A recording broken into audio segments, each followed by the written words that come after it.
Hello दोस्तों, नमस्कार दोस्तों। कैसे हैं आप सब? आशा करती हूँ आप सब बहुत अच्छे होंगे। और दोस्तों मैं फिर से एक नई कहानी के साथ आ चुकी हूँ। और दोस्तों आज मैं बात करने वाली हूँ कि एक राजा था जो बहुत ही बड़ा मंदिर बनवाया, बहुत ही सुंदर। और मंदिर बनवाया तो कृष्ण जी का बहुत ही सुंदर मूर्ति बैठाया, बहुत ही अद्भुत। और उसमें एक पुजारी ढूंढा, पंडित जी जो डेली पूजा करने वाले, जो डेली पूजा करते थे। राजा क्या किया कि पंडित जी डेली पूजा करते थे। राजा डेली सुबह को अपने सेवक से एक माला कृष्ण जी के लिए भेज देता था। पंडित जी पूजा करते, माला पहनाते, भोग लगाते, सही करते। और राजा दिन भर में कभी समय मिलता तो क्या करता कि कृष्ण जी के दर्शन के लिए चला जाता।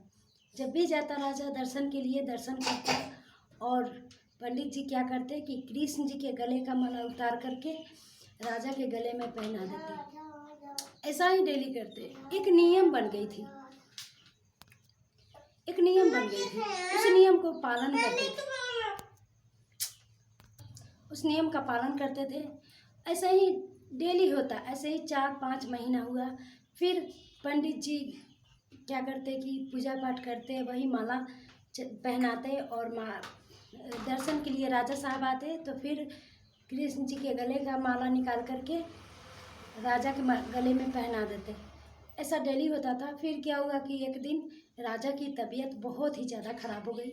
बहुत ही ज़्यादा खराब होने की वजह से राजा सेवक से आदेश दिया कि जाओ पंडित जी को बोल देना कि हम आज दर्शन के लिए नहीं आएंगे क्योंकि हमारी बहुत ज़्यादा तबीयत खराब है।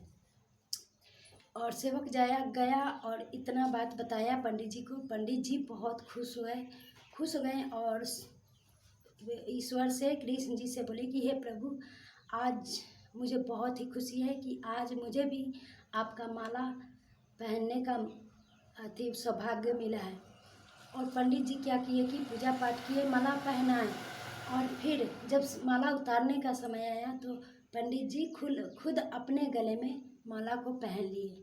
तब भी क्या हुआ कि कुछ देर बाद सेवक आया और सेवक पंडित जी से बोला कि पंडित जी, राजा साहब आ रहे हैं क्योंकि उनकी बहुत ही ज़्यादा तबीयत खराब हो गई है और वो आ रहे हैं कृष्ण दर्शन के लिए ताकि उनके तबीयत में सुधराव आ जाए।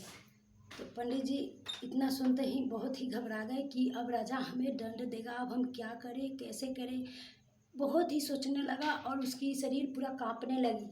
तब भी पंडित जी ने क्या किया कि अपना माला उतार करके कृष्ण जी के गले में माला डाल दिया। और माला डाल दिया। राजा साहब आए, दर्शन किए। फिर क्या पंडित जी वो माला को, कृष्ण जी के गले का माला उतार करके राजा साहब को पहनाए।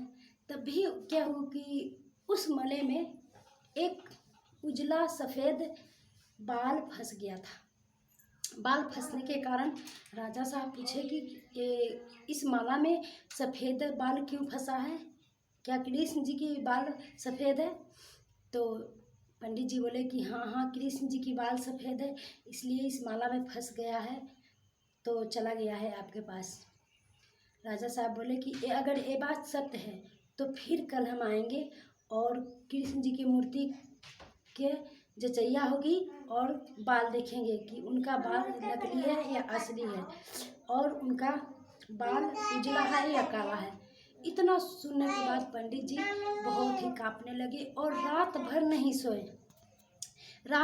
सोए और ईश्वर से गुण प्रार्थना करते रहे कि हे प्रभु, आज मुझे बचा लीजिए, नहीं तो वो राजा हमें फांसी के सज़ा देगा, हमें बहुत बड़ा दंड देगा, हम क्या करें क्या नहीं करें।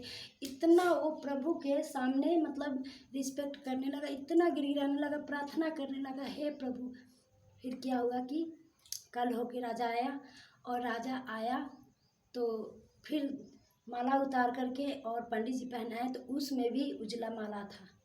तो ये देखा कि फिर से उजला सफ़ेद बाल माला में। फिर क्या हुआ कि पंडित जी, राजा साहब मुकुट उतारे, कृष्ण जी का मुकुट, और देखे तो सफ़ेद बाल था। फिर राजा साहब सोचे कि कहीं ये नकली बाल तो नहीं है, इसलिए एक बाल कृष्ण जी के सर से खींचे तो खून की धारा बहने लगी। तब राजा सच मान गया और रोने लगा, प्रार्थना करने लगा। तभी मूर्ति से आवाज़ आई कि राजन, तू हमें सिर्फ मूर्ति मानता था और हमें प्रार्थना करता था, और ये राजा, ये जो पंडित है, ये मुझे स्वयं कृष्ण मानता था, स्वयं मुझे इस मूर्ति में पाता था, इसलिए मुझसे बहुत ही अति करता था, इसलिए मैं तुम्हें सिर्फ मूर्ति के रूप में दिखाता था और इस पंडित को मैं हमेशा दर्शन देता था। तो दोस्तों, मूर्ति को पूजा मत कीजिए, उनमें बसे हुए आत्मा की पूजा कीजिए, उस परमात्मा की पूजा कीजिए। जो कहीं भी जाइए, आप मूर्ति का पूजा करते हैं, आप ये मन में बैठा लिए कि प्रभु हर जगह है, इस मूर्ति में है तो इस जानवर में भी है, इस इंसान में भी है, इस गरीब में भी है, इस पेड़ पौधे में भी है, इस पक्षी में भी है, हर जगह प्रभु है। और आप प्रेम भाव के भूखे भगवान, लिखे प्रेम के गान रे, प्रेम के गान से। दोस्तों, हमारे वीडियो को फुल वॉच दीजिएगा। So thank you for watching.